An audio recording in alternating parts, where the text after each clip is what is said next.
Hi guys, it's Jess from Honest Fiction, and welcome back to my channel. In today's video, I am going to be sharing my November wrap-up.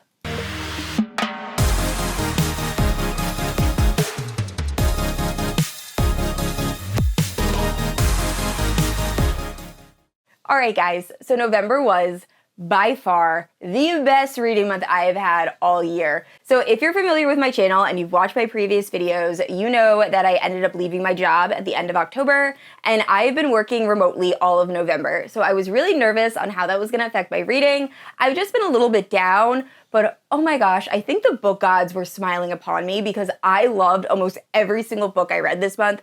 There is one book in here that might end up being my top book of the year. I'm still debating between a book I read back in January, but oh my gosh, this book is a masterpiece and I'm so unbelievably happy that I read it. So I am actually very excited to talk about these books with you guys today. So many amazing fantasy romances. Now, if you're unfamiliar with my channel, I post new videos every Wednesday and Sunday. If you haven't yet, please like and subscribe. You can also hit that notification bell to be notified whenever I post new bookish content. You can also check out my Instagram, Goodreads, and Patreon, all linked down below. With all that out of the way, let's talk about the books I read in November. So starting off, I finally read Quicksilver by Callie Hart. So this was actually my Patreon book club pick for November, and I had been waiting for that audiobook to drop for what felt like years. So I actually read this at the very beginning of the month, and personally, I believe it lived up to all of the hype. So if you're unfamiliar with the plot of this, we are following Saris, who is this human girl that she, along with her brother, are living in this desert-type realm that is ruled by the Undying Queen. And when she is captured after trying to steal something, she ends up in a really bad predicament where she is bleeding out, she might possibly pass away, and then a realm opens, and out of that realm comes Kingfisher, who is this brooding, very attractive fae who doesn't really say anything to her, just picks her up and takes her to his realm where he ends up healing her. Now, right away, it seems like Kingfisher absolutely wants nothing to do with our main character. However, he does end up bonded to her because he realizes she is a human alchemist and able to kind of magically control a certain magical compound that can be very deadly in this world, and he wants to use her to help him save his people. And it goes from there, very enemies to lovers. The banter is fantastic. Also, the side characters, I feel like, were really well fleshed out, and I absolutely loved them. So overall, this was such a solid fantasy romance, and I highly, highly recommend. And next up, I read Under the Oak Tree by Suji Kim. So I believe this started out as a novel and then was adapted into a webtoon, and then this is the novel version, I guess, that was re-released. And I have talked about this book a lot in recent videos, so I will keep this pretty brief. But if you're unfamiliar with the story, we are following Maxine, and she is the youngest daughter of a duke. And she is seen as almost a burden on her family. They really keep her secluded on the grounds. And some of this is to do with the fact that she does have a little bit of a stutter, but also she's just very shy. So she is very, very surprised when she finds out that her father has arranged a marriage to Sir Riftborne, who's kind of like a lowborn knight. So anyway, on their wedding night, it is very awkward and just not great for either of them. And then Riftborne leaves for 3 years. And while he is gone, he becomes a decorated warrior that everyone is just enamored with. And he even gets a marriage proposal from, I believe, a princess, despite the fact that he's already married. So Maxine, this entire time, just assumes that when Riftborne comes back, he's going to try to divorce her. But that is not the case. Riftborne returns, is unbelievably angry with her, and probably takes her to his castle and says, hey, you're my wife, start acting like it, essentially. And it's really just following their romance. So I've said this also in past videos, don't go into this expecting a ton of, I don't want to say plot, but just a ton of action and things like that you typically get in fantasy romance. This is very much a romance, a very much focused on the romance that just happens to be set in a very beautiful and fantastical world that is described very, very beautifully. So overall, I absolutely love this. It is very spicy, know that going in, and it's just a solid, fun read. So I can't wait to continue with this series. I also picked up the bind-up of the comic because I didn't realize this was released. One of you actually told me in a comment, so thank you so much for that. But the pictures and the drawings in this are just absolutely gorgeous. So highly recommend if you enjoy the book, then picking up the bound-up. Next up we have Heart of Night and Fire. So this is a fantasy romance that is inspired by Indian mythology. And while I did have a good time with this, I do feel like there were a lot of tropes and things I've seen before. So overall, it wasn't really a standout read, but I think I ended up giving it a 3.5 rating. So in this story, we are following Zoraya, and we learn right away that she has been held in isolation by this person that she sees as kind of a father figure, but also a warden, because once again, she is being kept apart from the rest of civilization. Well, one day she realizes, or she gets a chance to flee, and she does. So she ends up escaping to the city where she starts to learn about the different creatures and things that are plaguing the city. She also starts to realize that she might harbor some magical abilities that she has been told she needs to keep secret. And on top of all of this, she is being visited at night by a mysterious and very attractive being, and it really goes from there. I will say the romance was a tad confusing. I'm not exactly sure if this is supposed to be a love triangle or what we're really doing with the romance. And while I did find the magic really interesting and it definitely kept me captivated throughout the entire read, there was a lot of unanswered questions by the time I got to the end. I actually read this to be part of a live show with Amanda from Amanda's Booktopia and Clint from Reed's Readers. And I think we all had a little bit of an issue with the ending being very, very abrupt. But once again, it still had a lot of components that I really did enjoy. So if that plot synopsis sounds interesting to you, I would definitely give this book a shot. All right, so I didn't think it was possible for me to love any Ella Field's duology more than A Stray Prince or King So Cold. However, I just read Nectar of the Wicked and Wrath of the Damned in November.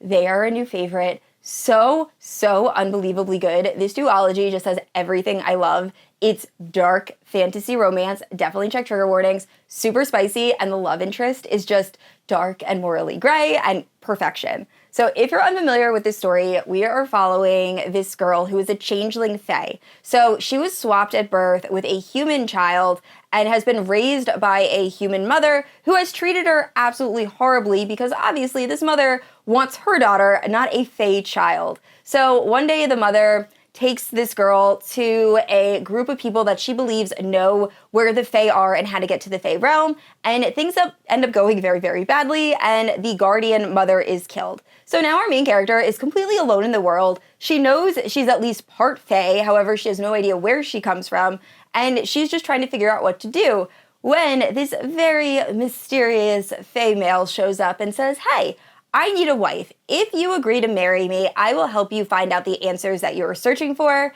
She agrees. It goes from there. It's so good. So please, if you like dark fantasy romance that involves the Fae, you need to read this. And next up, I read Riftborne. So in this story, we are following Thea, and Thea has spent her last 2 decades being seen as an outcast by her community. So she has really just been trying to get by, keep her head down, and she's also harboring a secret that she has a deadly magical ability.